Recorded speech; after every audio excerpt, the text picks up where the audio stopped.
One, two, Freddy's comic book.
Mm-mm.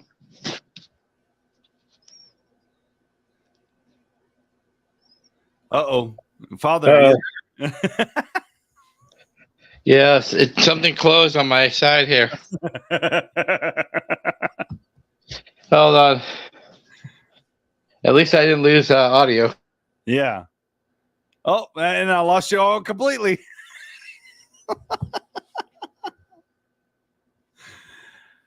All right. Well, it is Father Mahoney's House of Horrors. And we're having some technical difficulties right off the bat here. Oh, here we go. Hold on. We got him. We got the host. Here we go. Welcome to another episode of Father Mahoney's House of Horrors. I am your illustrious host, Father. Sorry that I dropped out there for a second, but I got a message, and I was like, fuck, I forgot to turn my notifications off. And also, I went to click on it, and boom, I disappeared like fucking Harry Houdini. You disappeared. You left me hanging. Well, at least I didn't let you hang in for a whole show. Nah. Yeah, you're right. That's happened. Oh, it has happened before. How you doing, Mr. Poe? Oh, I'm doing good, my friend. Doing good. I'm happy to be here. We're going to talk about one of your favorite movies. So, yes. Well, it looks like I'm already falling down, I guess, huh? Hold on. Golly, I got notifications too that are in the way. What the? No, I don't. Like, what the hell? What's going on here? There's notifications. I never do that. I always shut my notifications off. Hold on. What'd you say? Falling down? Yes, I did say falling down. You said falling down. Oh, that's our president. Hey, look! It's Michael Douglas. Oh well, what we're going to talk about now? Okay, so have you seen the announcement of the new Terrifier movie that's been announced? Yes, I couldn't be more happy. I don't know about you. Oh, I am. When I went to see Terrifier 2, I was expecting more of Terrifier 1, and man, did it fucking exceed Terrifier 1. They went all out with the gore on that one. Dude, I mean, imagine being part of something called Hallows Eve and just coming up with a character, and now it's pretty much, I'm going to call it a franchise. I'm just going to call it a franchise already because that's what it is. Well, with this announcement of 3, it's now officially a trilogy. So, it'll be a franchise. I'll call it here. Yeah, you heard it. You heard it here first. Franchise. But I heard the budget is going to be like astronomical too. Like they're getting a lot of backing on this. They said mid 7 figures they're talking about. Holy crap, dude. I mean, Damien Leone, I couldn't be happier for people that have, created something so original and that it's become its own thing. Like Terrifier, and then Terrifier 2 just exceeded expectations, and now we got Terrifier 3 on its way. And it's very interesting to see this. I really, that gives, let's just say I think it gives hope to all the independent people that create something. Don't give up, because this thing, you know what I mean? You could strike gold on something like this. That's anyway. Oh no, I totally am on board with that, because this was homegrown by like fans. Yeah. When they were doing the crowdfunding for these things, even Damien Leone has talked about, like, the fans created Terrifier, and now it's like out of control. Everybody wants to be part of the franchise. They had Felissa Rose in the last one. I mean, can you imagine with this 7-figure budget who they might be able to get now? I don't know. I mean, the sky's the limit, really. Yeah. A friend wanted to say hi too. What's that? Oh. He's there in the room with you. Careful. Yeah. Yeah, I know he has the quirky little hat too. No, that just warms my heart to see that. It really does. It's really cool, because I don't know how you feel, Rob, but nowadays it's very hard to come up with something like that where it takes off like that, like a character. Yeah, you're right, and like you said earlier, that it gives these independent directors, actors, actresses, and even people behind the scene, gives them hope that, like, maybe one day their movie's going to catch on.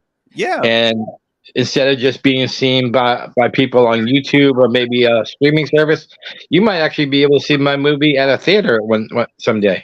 Yeah. So I'm so happy for the people over there. I really am. Oh, I am too. It's really an achievement, and go forth. Make Terrifier 8. Yeah. Just don't go to Manhattan. Yeah.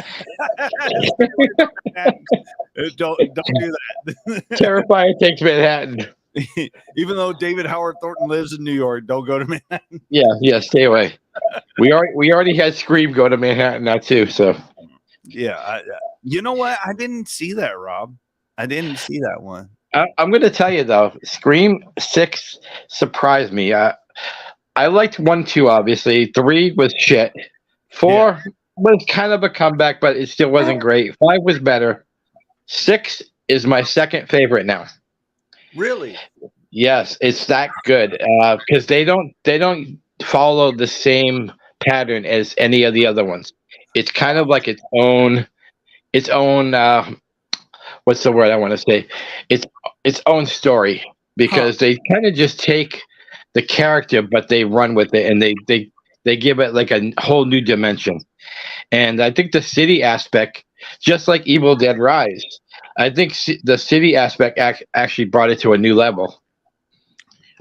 No, and I still need to see that. I think what I'm going to do is I'm going to have a Scream marathon, and I'll get back to you on that, because I just haven't watched any of the newer ones, especially the newest one. I don't know what it is. And maybe someone, a viewer later on could comment, like, I what turned me off on it is, like, is it enough already? That's what got me. But with your blessing and everything, and other people telling me that it's just a great movie, maybe I'll decide to check it out. No, there's actually been some bangers this year. I went to see The Pope's Exorcist. I think I talked about it on another episode, and that's terrific. I almost put that up there with the original Exorcist. Really? There's one scene that you remember, the scene in The Exorcist, the spider walk scene, and that freaked everybody out.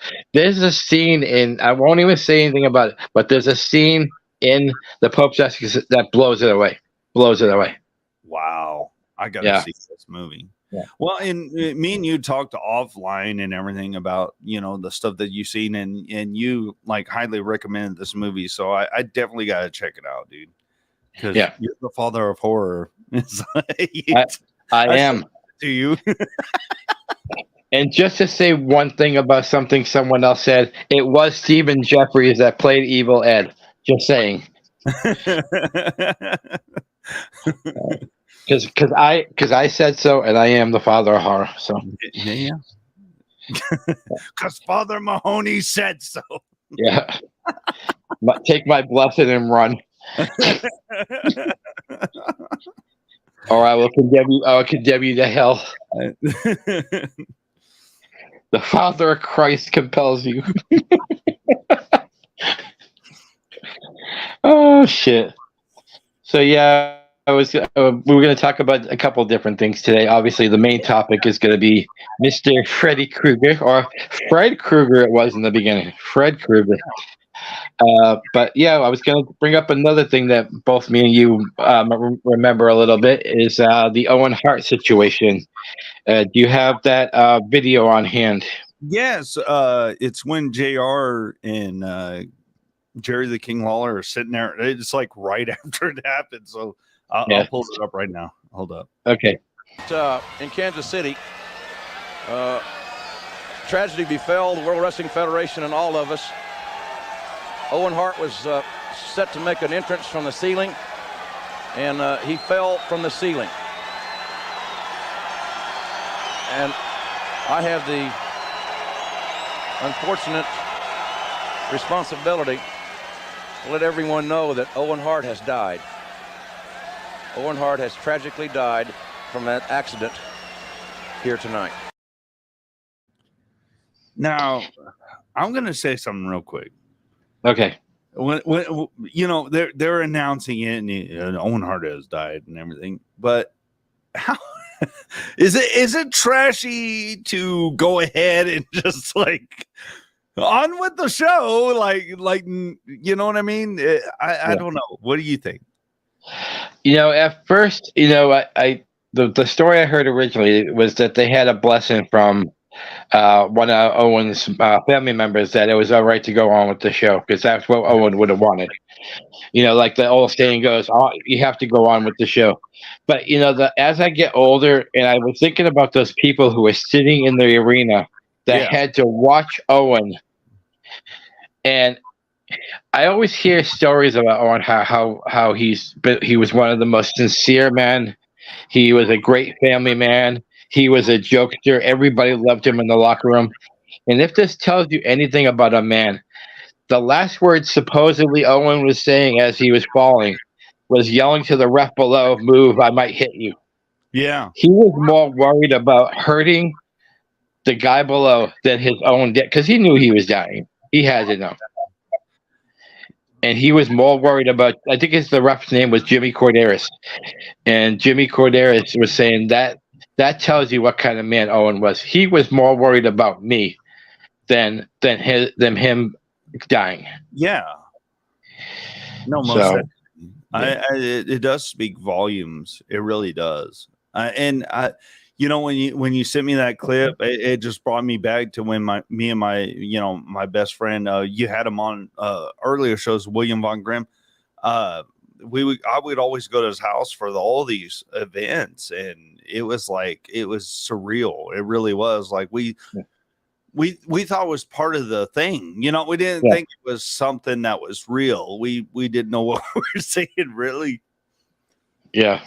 I think the moment I knew it was real was when they were trying to buy time to get Owen in the back, and they're showing the crowd. They're not showing the ring.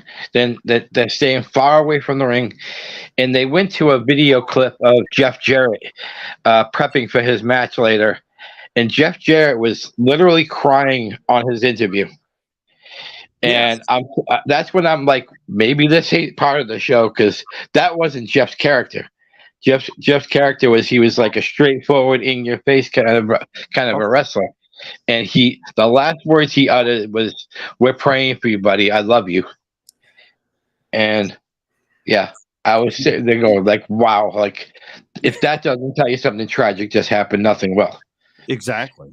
No, and that little tribute you did. You did one of your Father Mahoney? Was it on one of your minutes, or I can't remember? You Um, did so much. it was no, it was just a regular just a show I just did, like a tribute to Owen Hart. Yeah, And I was recalling because both me and you watched it on the pay-per-view that time. Oh. And I was just remembering, like, I did the video because it brought me, after seeing that video clip of JR, it brought me back like it did to you. And I was remembering, and the irony of that whole night was the name of the pay-per-view. At that time, it was in bad taste, but people were saying, "Well, I guess that is over the edge." But the irony though of naming your pay-per-view over the edge, and then something like that happening. I watched and you probably did too. You're a big fan of Dark Side of the Ring, and so am I. Yeah. By the way, I can't wait for the new season. It's going to be great. Yeah. But watching that and then seeing how they were, I mean, come on, WWF. Why are you cutting corners with getting some, secondhand people for this? We've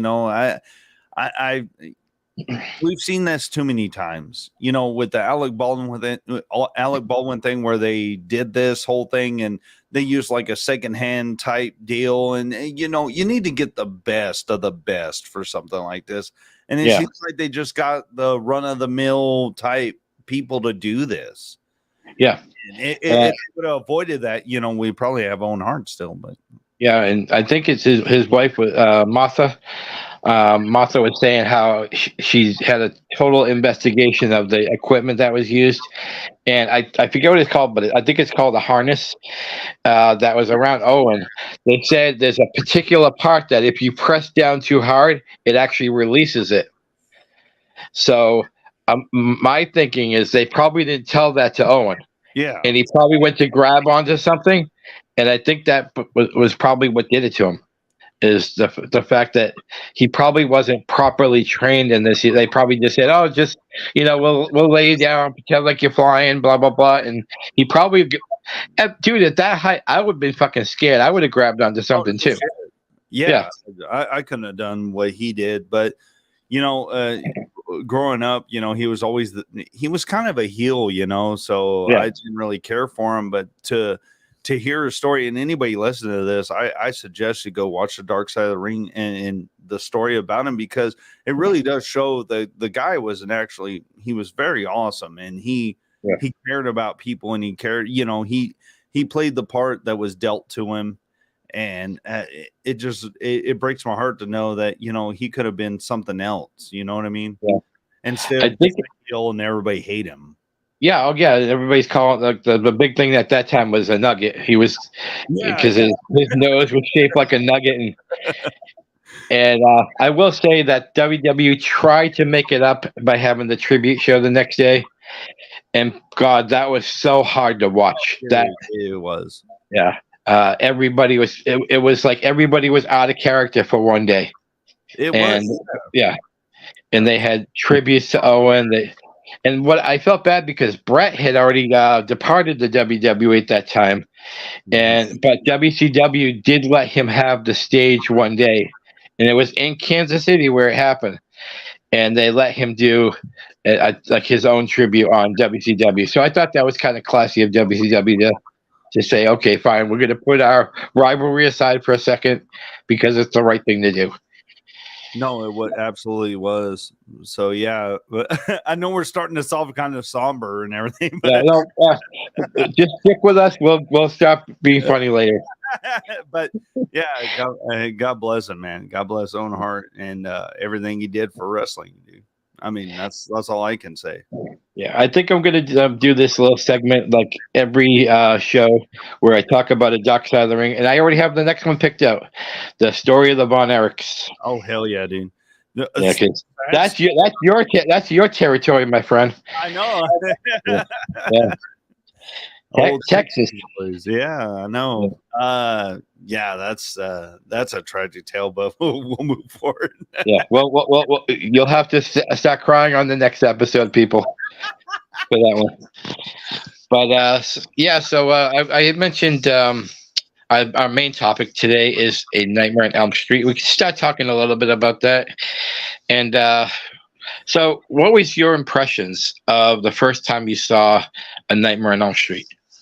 The first time impressions I had of this film, it first off, it's so iconic, and my buddy William Von Grimm, I went to his house, when we were younger, and he had all these movies on tape, and we sat there and we just binge watched a bunch of them. But when I first saw it, I was hooked from the get go. I mean, it was just. And kind of watching it now, just seeing all the stuff that they come up with and everything, it was just phenomenal how they pulled a lot of the stuff off without the technology of nowadays, Yeah. And it's just it's an iconic film. It's Freddy is not funny in this one. It's more to be scary than the other films. So I think that makes it stand out above the rest. But yeah, I just feel it's iconic, and it was great with the first time I saw it. Well, and I think it had a great mix of characters too. You had the younger generation of newer stars coming up, like Johnny Depp. Johnny Depp? I mean, you can't even hardly recognize him in this movie unless you've been a fan of his since day one, obviously. But if you're like a newer Johnny Depp fan, you'll be like, "Who the hell is that?" That's Captain Jack Sparrow, bitch. Isn't it insane how Johnny Depp went from like sex comedies to Last Resort to this? Like he just you know what I mean? Yeah, and he started with 21 Jump Street. You can't forget that. Yeah, true. Yes, no, but the like I said, the great mixture, the elder characters too, like getting John Saxon and Ronnie Blakely, they play the parents. Like I remember watching John Saxon doing Bruce Lee films. He was in Enter the Dragon, and now after seeing him as the father, I look back and I was like, no, he can't do fucking karate. He's dead. But yeah, the other characters too. I mean, everybody has an important role in this, and I think what makes this so iconic is, like you said, what they could do with practical effects back then. It's amazing. Do you have that footage of the Johnny Depp scene? Yes, forgive me, I didn't label stuff. That's all right. We don't do things like that here. No, we don't label. We just guess. No, this is actually interesting. If it's a Johnny Depp one, let me see. I think it's this one. Well, let me click on it. It is now 12 midnight, and this is station KRGR leaving the air.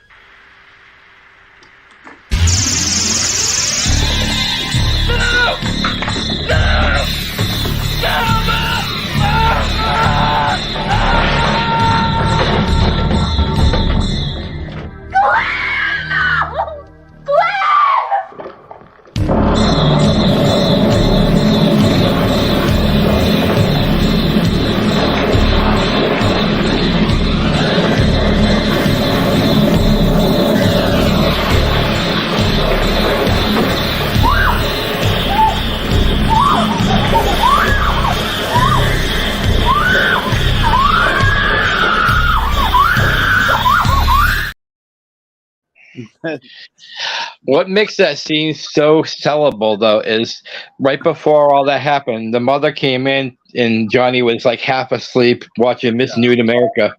And yeah. And she's like, well, how do you know what she's going to say? He goes, who cares what she says? But like literally like what, maybe 10, 15 minutes before that, her son was alive. And then she walks in, and there is all of 500 gallons of stage blood, but of course, in her eyes, it's real blood of her son now gone. Like, that's the selling point for me. Is it was so believable, her screaming. No, the actress did a fantastic job on that, but like, correct me if I'm wrong, didn't like Wes Craven turn the set upside down to where the blood like float right? Yeah, he did upside down, so it looks like it's going upward, but it's really going downward. Yeah, and I mean, golly, if Johnny Depp had more blood than a cow. I mean, that was more blood than Carrie got drowned with. no, and that was a bucket of pig's blood. That was pig blood, yeah.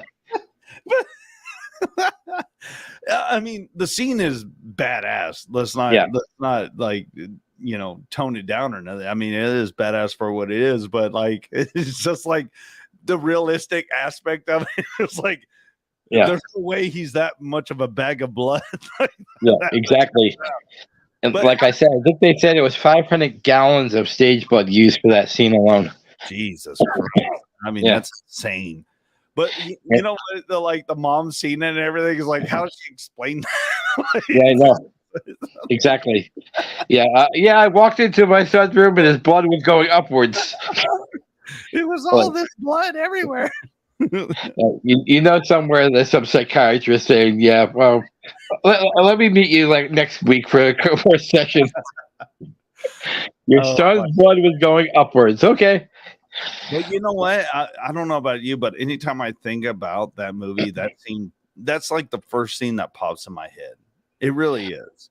Yeah. That's the first scene that if someone says Nightmare on Elm Street, that's the first scene that pops in, like in my brain. Hey, it's his own fault. Nancy told him, whatever you do, don't fall asleep. What's he do? And he fell asleep like multiple times in that movie. Remember the scene when she's trying to go search for him? He fell asleep in this new world. Okay, that's not it. Yeah, she goes into the dream. She goes, when I bring the fucker out, you hit him with the bat. And what did he do? He fell asleep. I know. Like, what is he, narcoleptic? A bunch of naked women on his TV, on his little screen, and you fall asleep. That's a sin right there. But Freddie gained a new girlfriend out of that because he's like, now I'm your boyfriend now, Nancy. That's literally the only funny thing he says in the movie, too, if you think about it. All the sequels. Yeah, go ahead.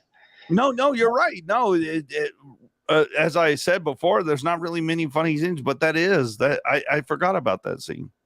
Yeah, but as Freddie went on, of course, he became all about the one-liners, and he had more one-liners than fucking Rodney Dangerfield. Him and Rodney should have gone on tour together. It's prime time, bitch. I ain't got no respect. No respect at all. I'm dead and burnt. But so I remember the scene when they first introduced Freddy, and you know what? That motherfucker scared me, like in the early movies, especially that opening scene. You have that clip I sent you? Yes, I do. Hold on, let me pull it up real quick. And this is the one with Tina, correct? Yeah. Okay.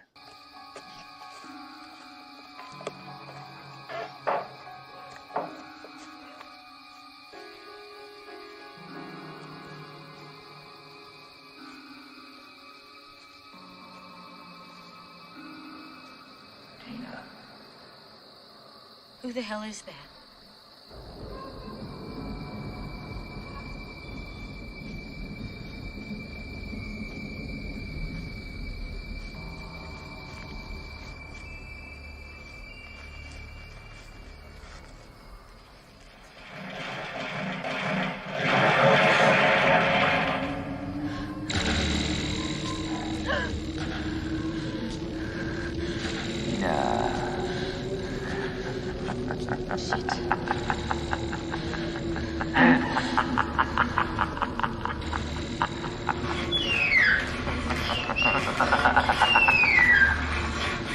Please, God. This is God.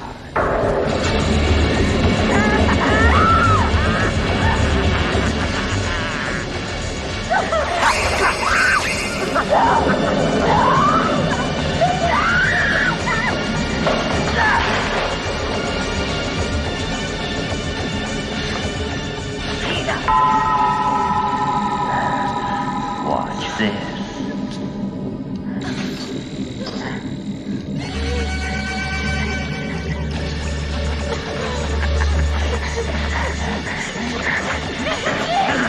Open the door!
I mean, Yeah. What more can you say about that scene? From the moment that Freddy, that sound that he makes when you just see his shadow, that sound effect is so effective. And the running scenes, it was like early. Who's the guy who did Evil Dead again? Yeah, it was like early Sam Raimi type camera work there, because you're running with Tina. yes. And yeah, so you feel like you're like trying to help her get away because you're right there with her. And I don't know about you, but I was fucking screaming that whole scene. The way he ran like a crazed jackal, like it was so creepy, and like I didn't sleep for like 3 days after that. No, it was crazy. Like that whole scene was so well done. Like and it's been this movie's been talked to death on other podcasts and everything, but it's just the admiration I have for the camera work done on this. It's phenomenal, dude. I mean, it really is. It is, and like I said, when the scene when you finally seeing the slits happening on Tina's chest, you feel bad for Rod, even though Rod was kind of portrayed as a dick. But like, what is he supposed to do? He can't jump there. There's no one to jump on except for her. Yeah. So it's such a well done scene, and once again, tons of stage blood used for that scene. And I think like the finished product still holds up today when like newer people are introduced to that scene, and then they find out there was no CGI back then, my friends. This No. was all practical effects, and I mean it's a masterful job. No, it definitely was. And yeah, that scene is kind of freaky when he's walking down the alleyway with his arms like extended out and everything. Yeah, it's so well done, and for the time it came out is just great. I think. Yeah. That's my opinion on it. Yeah, I mean he is what nightmares were made of. Like if I could think of one character before this movie came up, if I could think of one person that would frighten me, like Wes Craven found it. And it's all funny that this all stemmed from a news article he read. I believe it was in the UK, of a girl that had nightmares, and she kept telling people that the nightmare said she was going to die, and she ended up dying. And he was like, "Wow, what a wonderful concept for a movie!" Like, obviously he felt bad for the girl, but like he wasn't trying to capitalize on her pain. But man, did it ever work out? Like that was a game changer, because the 80s were full of like serial killers, and Michael was going strong, Jason was going strong, but there wasn't an original killer around that time. And man, Wes Craven nailed it with an original killer. No, he did, and especially when it comes to your dreams and everything. You can't stay awake forever, even though Nancy tried to. I think it was 7 days, she said. but eventually, it's going to catch up to you, and so you can't even run from your dreams. So eventually, you're going to fall asleep. And what's more scary about dying from narcolepsy or dying from a killer in your dreams? Exactly. I'm also the fanfare that came after it. Me and you were talking a little bit about, and I'll have to find it. Hold on, let me find it. But we were talking about the music that came with it. You have that one, and I had to look it up. The Fresh Prince of Bel Air or whatever. Fresh Prince and DJ Jazzy Jeff. And I'll bring up that music video, but that was done during like 1988. Yeah, because Freddy, I think Freddy was scary in 1. He was scary in 2, and he still had a little bit of scariness in 3. But that 3 is really where the one-liners started coming out too. Like the one that stands out the most is when he's trying to kill the deaf kid, and he's like, "How is this for a wet dream?" Oh, that was 4. That was 4. But but he dressed up in the he made pretend like he was that nurse that Joey liked, and then he's teasing Joey, and then all of a sudden it's like that tongue comes out, and but yeah, you started seeing his comedic side around 3, and then it was in full force in 4. But No, in the beginning, like we talked about, he was scary. He was generally scary in 1 and 2. Yeah, and that's what caused all this like fanfare and stuff. Like he just became an icon after that. And let me I'll share my screen. He was part of Americana pop culture. No, he was. Let's see. I'm gonna pull up the DJ Jesse Jeff video here.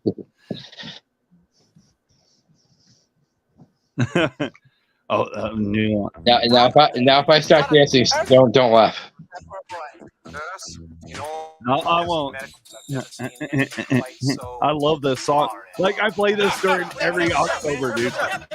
Nice.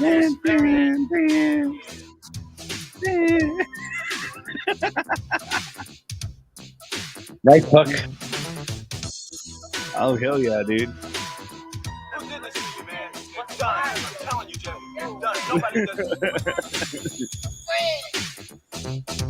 Now I have a story that I'd like to tell about this guy you all know.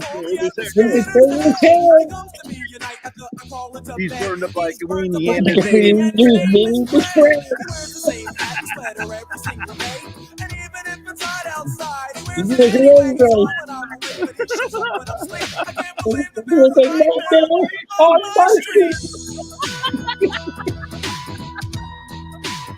I love that how they added that in there. That's badass, dude. Yeah, that's a great hook too. It is. If I remember it right, and we had just Last night. So the gang and I thought that it would be groovy if we summoned up the That's the movie. I got Angie, Jeff got Tina. Tina, that's a shot at Tina. That was all right, because the lady was chill. Then we dipped to the theater, set to Oh, bugging. having a ball. I can't believe it evolved into all this, dude. It's great. You know, nothing real fancy about this homeboy named Fred and this girl Your named thing. that was death. And everything seemed all right when they left. When I got home and laid down to sleep, The sleep. that became a nightmare Oh, on my street. If you can't appreciate that guy, even though he slapped the hell out of Chris Rock.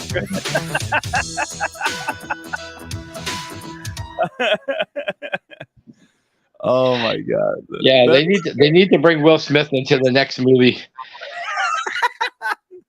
And like Freddy could like slap him before he kills him and say, "How do you like it now, bitch?" Yeah, that's exactly what needs to happen. Yeah, Hey, exactly.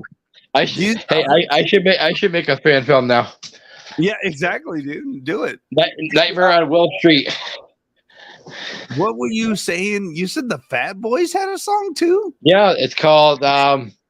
What did I say earlier? It was called "Ready for Freddy." Oh, okay. Hold on. Yeah, just type like on YouTube. Just type in "Fat Boys," Freddy Krueger. It should pop up. It's actually a music video too. All right. Oh, let me. You know you're iconic when the Fat Boys get you. I know, right? Because they did a song with the Beach Boys too. I know that. Wipe it out, wipe it out, wipe out. Oh, here it is. Okay, hold on. Oh, you're gonna love this one, dude. I can't believe I didn't even know this existed. Hold on. Let me add it to the stream. Hold up, bro. What in the hell? they inherit. They inherit the house. Oh, okay. And it's the Fat Boys. Yeah, like that's like their that's like their uncle's house or something like that. What the hell are they on mopeds? Yeah. Guys, this is my life. The fat boys show up on mopeds. Now, Mark, the terms of your Uncle Frederick's will state that you must spend one night in his house in order to inherit his estate. Now, it's my duty as Scooby-Doo. executor to ensure That's that Yeah. like some Scooby-Doo shit right there. Yeah, Scooby-Doo shit, yeah. Stay one night in He's your like, all we have to do is spend one night here? No problem. No problem. Yo, let me ask you a question. Who is this Uncle Frederick anyway? Well, he's from a part of my family we never mentioned. I won't mention any of your family. Dick.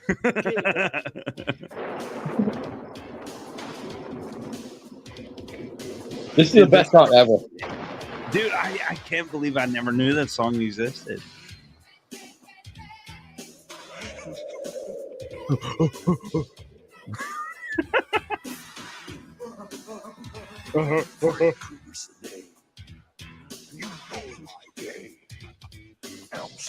And Freddie raps too.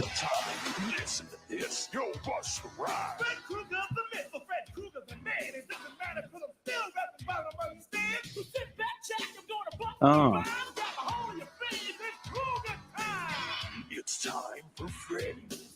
See, I'm a popular guy. If you don't know yet, you're gonna find out why. I gotta find out when this happened.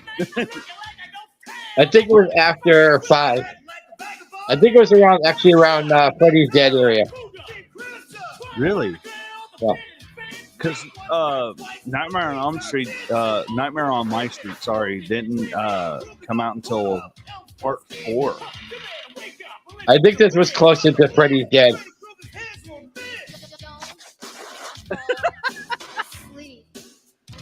This is insane. Wow. I didn't know this was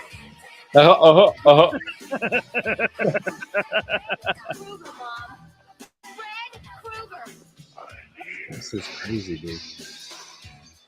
And they bring back some like cool voices, like Nancy's voice. Yeah. That's pretty cool. They're all wearing striped sweaters, but they're different colors and all, but still. Yeah. Or striped shirts, anyway. She killed the girl with the TV set. There's like a lot of callbacks. Hey, wasn't there a rock song like "We're the Dream Warrior"? Yeah, that was Dawkins. Yeah, Dawkins. Yeah. In fact, if you want to cut the video for a second, there's a fun fact. Oh yeah. Hold on. Let me pause it. Well, it's almost over anyway. Yeah. So the Go fun ahead. fact is that wasn't actually the only Dawkins song in Part 3 when it came out on video. When it came at the theaters, they actually played an old Dawkins song called "Into the Fire." Remember the scene when she's building the house in the beginning, and she turns on the radio because she's trying not to fall asleep. Yeah. The original song was actually "Into the Fire," and then when it got released on DVD, I guess the company only wanted the Dream Warrior song in it, and they cut the original scene out. But if you can look on some streaming services, you can still actually find the scene. In fact, I think you can find the scene on YouTube with "Into the Fire" playing instead of the song she ended up listening to. Before the mother comes in and says, "Kristen, underlay," like Brooke Bundy, that's her name. Yeah.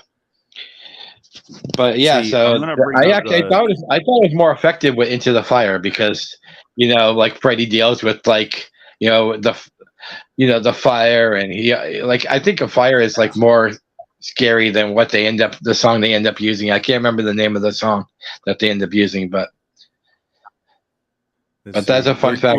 I got to see I got to see the actual release though when it came out on VHS at that time. I was like, "Where the fuck is Into the Fire?" Because I got to see it at the theater. Yeah. Let's take a look at Dream Warriors. Let's do. They effectively used the music too. Dude. Come on, like Patricia Arquette, dude. I know, and look at what happened to her now. Like, she's huge now. I know. No, I mean, not huge, but like she looks different too. Like she tried to do that plastic surgery bullshit. Yeah. Oh yeah, talking baby. Yeah. Wake up. The ending of the video is the best stuff. The very end is the best.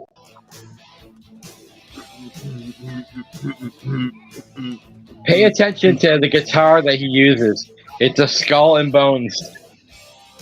Oh, really? Yeah. Oh my God, he looks like a bag of assholes.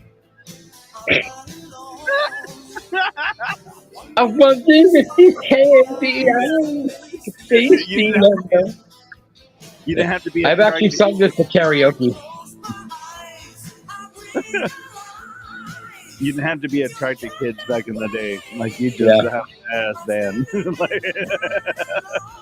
They actually got they got Robert Englund to play the role of Freddy in this too. The Dream Warriors. Don't want to dream no more. Talking rocks, man. Yeah. Hey, Paul, if you're watching, Dawkins next album for Grandpa's playlist. Dude. This little girl is scary as shit too. I know she looks demonic. She's like, Freddy's home. Hey, what was the other one you said? Was it Dawkins that did it? Yeah, Into the Fire. If you can find, try YouTube searching Freddy Nightmare on Elm Street 3 Into the Fire. Because it ended up being a deleted scene. Really? Yeah.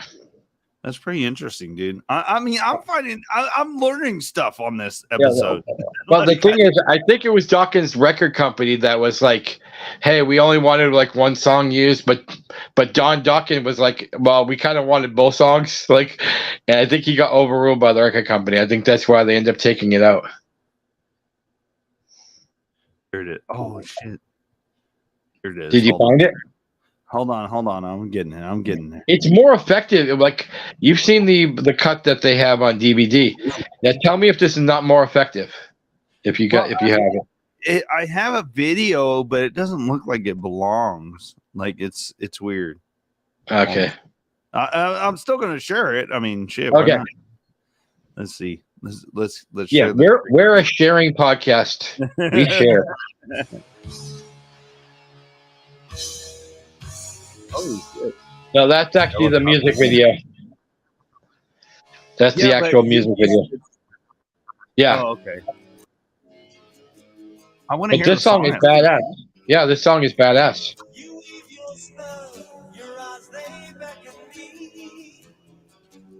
His voice is killer.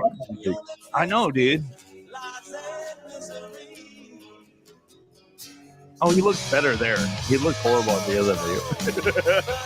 I can't turn away. Hell yeah. And wouldn't this song wake you up more? Yeah, because she tried to stay up and she played this song. I was like, I'd be up for the rest of the day. I'm falling.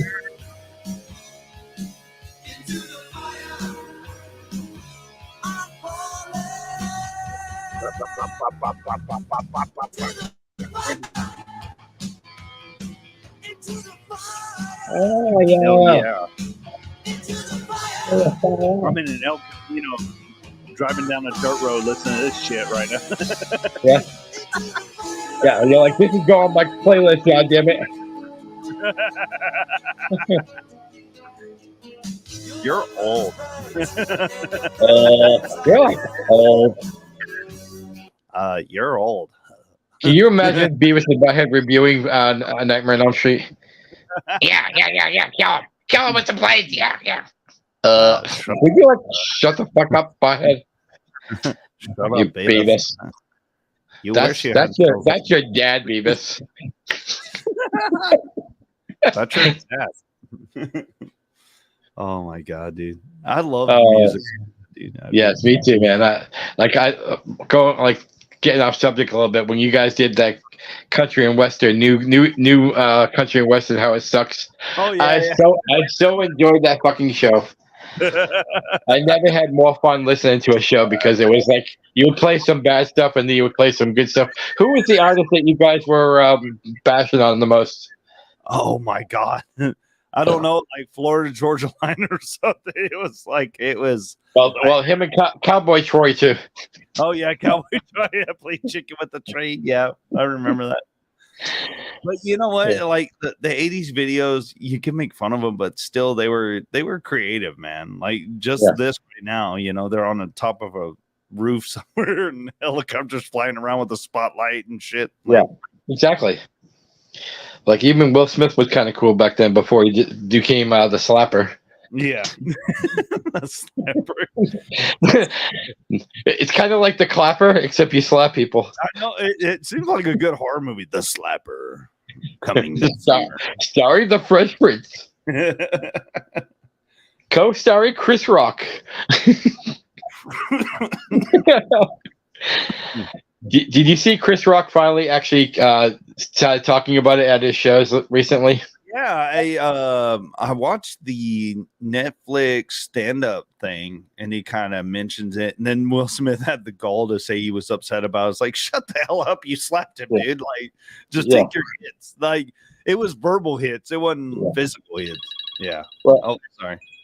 That's all right. Well, you know what Will Smith's problem was? He lost a lot of movie projects, probably. Oh yeah, most definitely, dude. Yeah, he did. It was yeah, that hurt him quite a bit. Oh yeah. But you know who I'm most proud of though? I'm most proud of Jim Carrey. Jim Carrey stood up and basically walked away because of how the crowd was giving Will Smith sympathy. Yeah. And the next day he's like, that just shows how spineless we become. You know, Jim Carrey, and there's a lot of stuff that he's done over the years, like kind of shining a light on certain things, and not to get in the conspiracy theory realm, because I stay in the shallow. That's Joey T's territory. But yeah, he just like bye. Like he's just like, I'm not done with this. Yeah, and that's how quick it was too. Like he's like, I can see we're not the cool kids anymore, because back in the day when you were a Hollywood actor, it was cool to be in that crowd. No, it was. Like back when the Croners were around. Like that was the cool club. Yeah. And now it's not so much now. Not so much. I think that's why a lot of people have turned to independent movies now, because you don't have those egos in independent movies. These are guys just trying to make it in the world now. They're trying to get their name out there, recognized, like Damon Leone and David Howard Thornton. These guys are making the grind from the ground floor up. Well, and I think we were missing that for so long. I mean, you remember the early 2000s with movies coming out, and it's their time now. It really is, because what we're getting is just remakes or recasting and whatever and reboots and blah blah blah.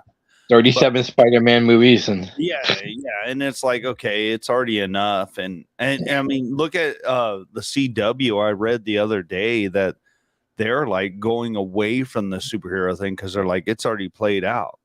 Like the comic book thing's already played out, and I think they're right. It's enough already, and I think now is the time with these guys, and it shows with Terrifier 3 coming out that everybody's just ready for something different and ready for something to manifest into something that can be their own thing in their own generation. Like me and you can identify with all these different horror characters in it, and it makes me proud to see like new horror characters coming out that people can identify with. You know what I mean? Or not identify, but you know what I mean? Like they just, it's part of their culture. Well, to me, it was like in the 70s, you had the Texas Chainsaw Massacre, which was a game changer. Oh, big time. In 84, Wes Craven. We're talking about it right now. Nightmare on Elm Street. 94, Wes Craven again with Yeah. Scream. Scream was something different like that. I don't think anybody saw that this working because No. you have a lot of comedy in it, but you have a lot of great horror in that movie. And the casting, I think, was perfect for this film. And now you're seeing it again with Terrifier. You're seeing like another new entity born. Well, you said it was like with the Scream franchise, it was like an injection. Like it needed that. It needed something like that. Yeah, you said it before, and it was just like it was a boost that horror didn't have, and it just bam, here we go, and look at it now. You know, Ghostface is associated with the Scream franchise. You don't make that many turns, and Wes Craven with the movie we're talking about now, and that it's unheard of. Like how do you hit that twice? How do you do that? It's just amazing. Yeah, how do you like create lightning in a bottle twice? Exactly. It's amazing. It is. And with the Scream, like even if you're not a horror fan, everybody now knows the rules of horror. Like because of this movie. Hey Aaron, by the way, I'll be right back. Oh, okay.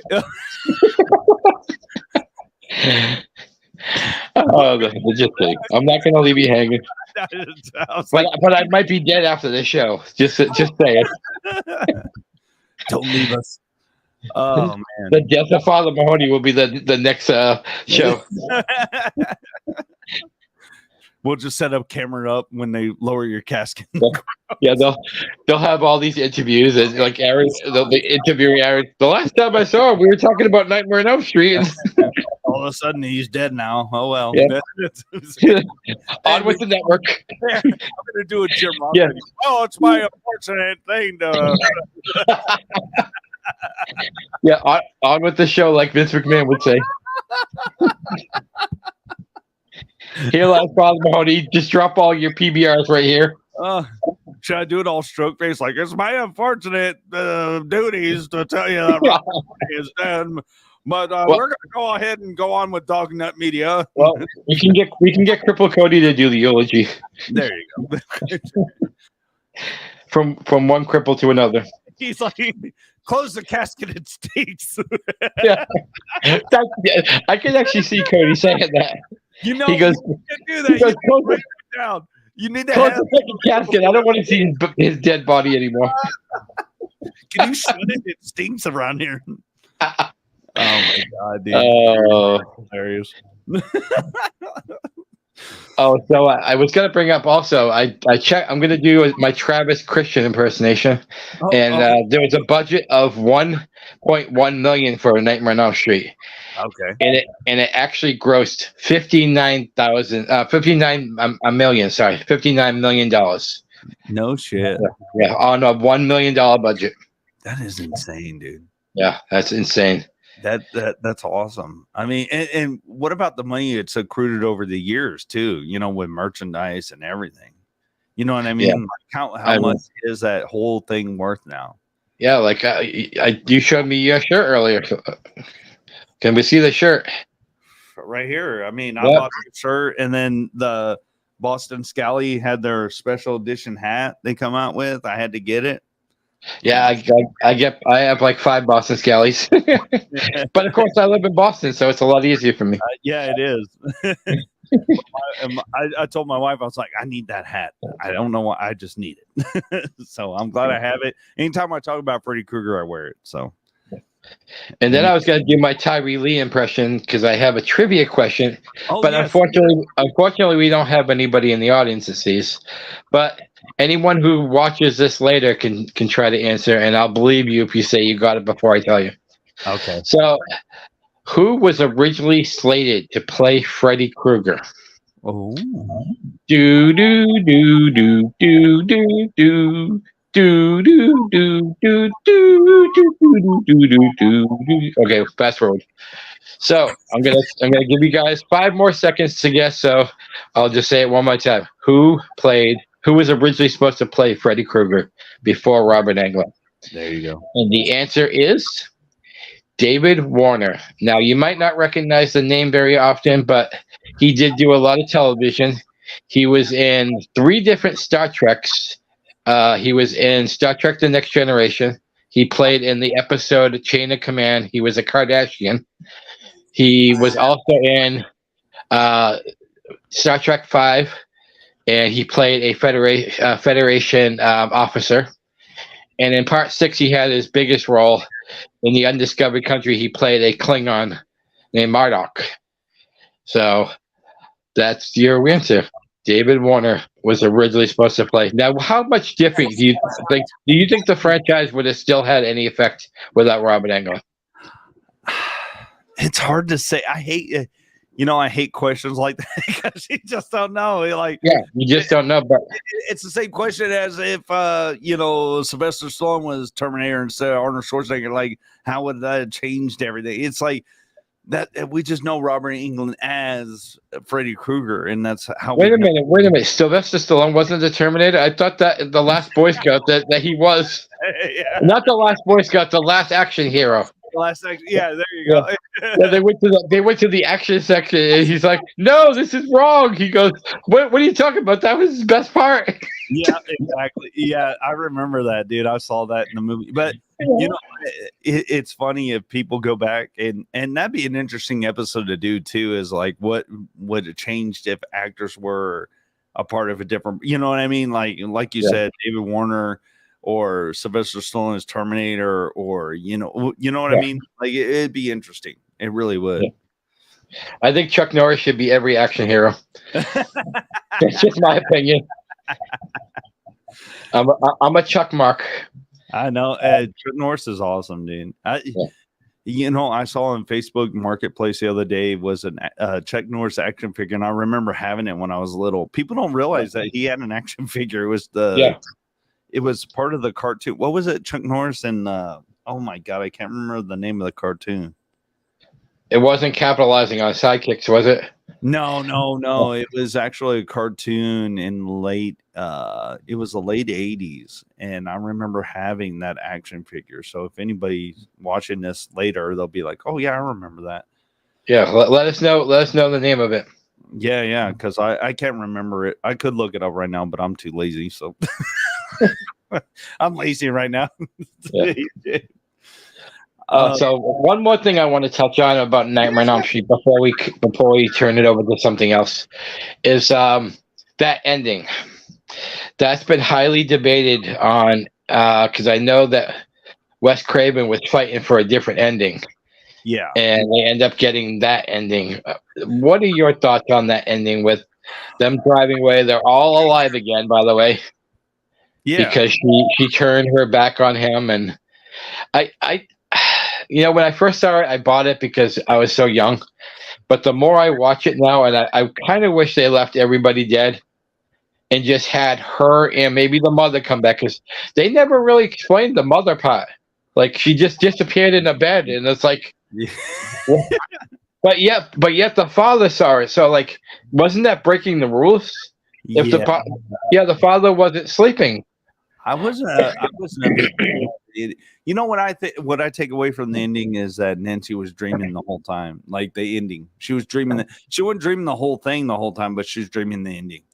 Yeah, maybe she was dreaming that everybody got killed. Maybe that's what it was. That's what I think. That's my takeaway from. I mean, if you ask me, that's my opinion on the ending when her mom gets drugged to that little hole in the door. That was a little. That was a little cartoonish, if you ask me. No, it was, and it.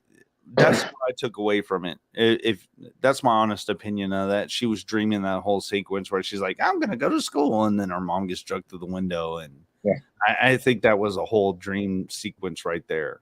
I thought the storyline was a really good storyline too, talking about how the parents all came together, because there was a technicality and Fred got off, and I thought that was, and that kind of set up the sequences for the next couple of films too. Yeah, because the kids were still paying for it in part 3. The kids were still getting the dreams because of what the parents did before 1 happened. Yeah. So. No, I agree. No, that's what I take away from the ending, though. If you ask my opinion, that's what I thought. One more question, and then we'll go. Who was your favorite hero? Was it Nancy or was it Alice? Nancy, all the way, dude. Yeah, I agree with Nancy, but I would definitely want to date Alice. Yeah. We could do an episode of Kill, Fuck, and Marry. I would kill Tina, so I would still kill Tina. Yeah. I would totally fuck Alice, and I would marry Nancy. Oh man, there we go. That'd be hilarious. Yeah. So maybe we can do some plugs right now. Some different things. Yeah. So we can bring up Mr. Morgan Wellborns. Oh yes. Yeah. I think. Oh my God, do I have an? Oh, I do have an overlay, don't I? Yes. Bam. There's an overlay right there. Hellvira's Haunted Asylum of Horror. Yes. Right now, it's in its third day. It's at 12%, I believe, right now. Yeah. He has some killer perks going right now. No pun intended. And the star of his show, she's a wonderful actress, and she's hard to tell too. Sushi Vet. Yeah. Hannah Smith in it. Al Omega and Al Burke. And I think we had talked like an old episode back on that other network about Al Burke, and he used to be a professional wrestler, and so yeah, go check that campaign out. Just go to GoFundMe and type in Hellvira's Haunted Asylum of Horror, and go help those guys out, because Mr. Hernandez is one of our buddies. He's a diehard of all of our shows, and we love him to death. So. Oh yeah, Morgan's awesome, and yeah, it's Indiegogo, by the way. Sorry, it was Indiegogo. Yeah, it's not GoFundMe. Yeah, it's you go to that and check out Hellvira, and you know, he has some awesome perks, but also there's a little thing where you can donate whatever price you want towards it. Anything helps, and even if you can't help, we know everybody's strapped for cash nowadays, but you know, sharing. Yeah. You want to talk about Mr. Ken H. Brewer too? Oh yeah, Ken H. Brewer. Zombie Rage, I believe, is in the editing process right now, but that movie should be coming out this summer. He's editing everything and making it look real nice. I'm private text message and everything, but he's letting me know the updates of it, and it looks like it's going to be a fantastic film. He shares clips with me and everything. He's kind of sprucing it up a little bit, but yeah, it'll be coming soon. I know they'll have a premiere in, where he's at in California and all that, but then also it'll probably be on B Movie TV. Check out Livid Media on YouTube and go check out all the stuff they're involved in, and follow Livid Media on I believe they have a Facebook group, and B Movie TV. I can't talk enough about B Movie TV. It's an awesome channel, very nostalgic. So go check that out, everybody. Yeah, and Grandpa the Nerd is also on the B Movie TV also. Yes, yeah. We just had an episode a couple weeks ago of Sci-Fi Sideshow. Go check that. Check out on Sundays. It's either me. It'll be a rerun if it's me, but the newer episodes are with Grandpa the Nerd, and of course his music moments play in between. It's kind of like filler in between and stuff. So check him out, our Grandpa Dawkins. Just saying. Check it out. B Movie TV has everything you want and everything you need. We can talk about the Backwoods Horror Movie Podcast Show. Yeah. Those guys are super busy right now, and they will try to plug things whenever they can. But, they had a great last episode with Ticks, was it, right? Yeah. It was Johnny Gore was a part of that. Yes, and Johnny Gore is a good friend of ours. He's starting to join a lot of our podcasts. Maybe he needs to come on and have his show come over here now. I know. Just saying, Johnny. Yeah, be under the umbrella here, and enjoy, and we'll promote your stuff. Even if you're not part of us, we'll promote you, dude. Yeah. He's always fun to be on these shows, and he's very knowledgeable about his horror. So check Johnny. Yeah, the thing I like about Johnny, he's multi-versatile too. Like I like all genres too, but Johnny, his channel has so much depth to it. It's not he loves horror, but he just did Copland with we were just talking about Stallone with Stallone, De Niro. Who is it? Not Harvey Keitel. I'll get it later. But, I know what you're talking about. Yeah. And of course, Ray Liotta's in it too. So the late Ray Liotta. Actually, Johnny Gore episode, they were talking about The Thing. They were talking about all the movies of The Thing. That's what they were talking about. But I'm on his channel. He's doing Copland right now. Oh yes, okay. Yeah. So, and I'm one of the few people that actually of my friends that really liked that movie because it's a departure for Stallone. He's not the action hero. He's not even trying to be a hero. He's just an officer. He runs a town called that they nicknamed Copland because all the New York City officers move there so that they can avoid illegal activities outside of the New York City where they work. Yes, sir. So he's trying to create. They're trying to create a safe haven for New York police officers. And they only hired this guy to be sheriff because he had an injury years ago where he can't hear and he can't get on the major, New York squad. So they basically elected him sheriff just to kind of bully him a little bit. Yeah. And it's a great movie. It's super suspenseful. It's a great departure. Even Stallone had it. I think they said Stallone had to gain like 50 pounds for the role. Yeah, he did. He did. So. Doesn't look like himself, but no, he looks like the first scene with him, he's playing like a video game, like a pinball machine, and he looks like a drop down. He looks like Paulie, like Paulie in that scene in Rocky 3 where he destroys the pinball machine. That's all I can think of, like Stallone doing. Wouldn't it be funny if he was playing Rocky on the pinball machine? Yes, missed opportunities. Yeah, who else? Near who else? You guys have a show this coming week? Yeah. Oh, sorry, that was Grandpa. Grandpa, check that out as well on Spotify. Tomorrow morning we'll have. I rebranded it. It's the Brew Crew. I saw that. It looks good.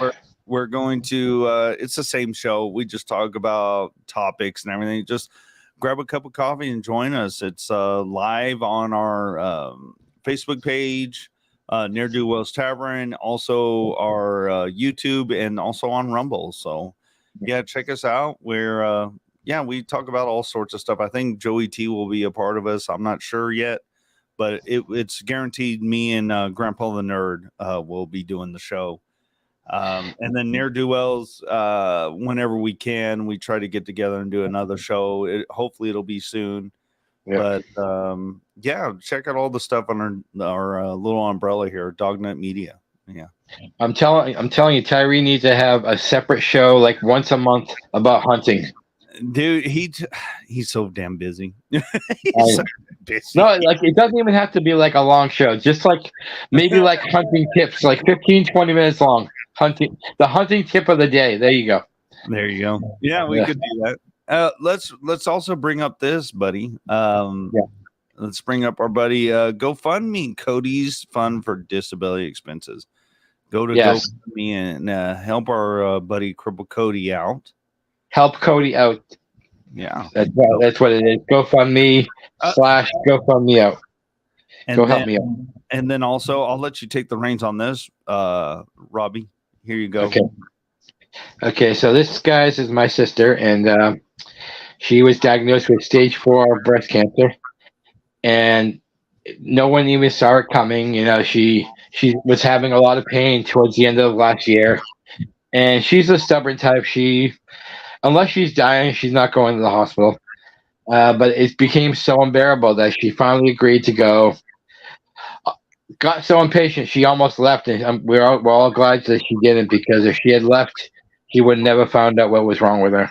And so we decided to start a GoFundMe page because she is currently living on a 3rd floor, and she has broken ribs all over because of the cancer getting into her ribs. So it's hard for her to work. It's hard for her to even get by. We have her name inside of housing, but they won't even make an exception. They won't even like bump her up the list. We got a small town, and they say that it could be 3 years. So anything you guys can do, $1, $5, $10, anything. And of course, like with Cody, make sure you hit that share button because you might end up reaching somebody that cancer has affected their family. Because honestly, cancer has affected pretty much everyone in some way, shape, or form. Whether it's the victim or the victim's family or the survivors who had to fight and beat it. So we all know somebody that needs help, and I'd be so appreciative if you guys you did that for me. So there you go. And I do have a big announcement. Oh yeah. Yeah, Father Mahoney is now on Cameo. Oh, there you go. So, and I've thought long and hard about what I want to do with that money, and any donations I get for doing happy birthdays or whatever you guys want, all the money I raise is actually going to go towards that GoFundMe.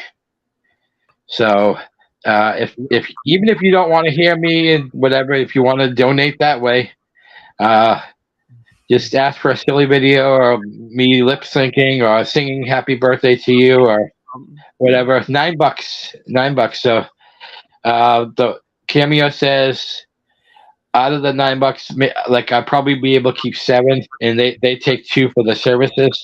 So every $7 I make will go towards that. So that'll be another way for you guys to contribute to the GoFundMe for my sisters. Is ask for my ugly mug and I'll get that. So just there you go. And one more announcement, and then we can talk about like just a couple more things before we end.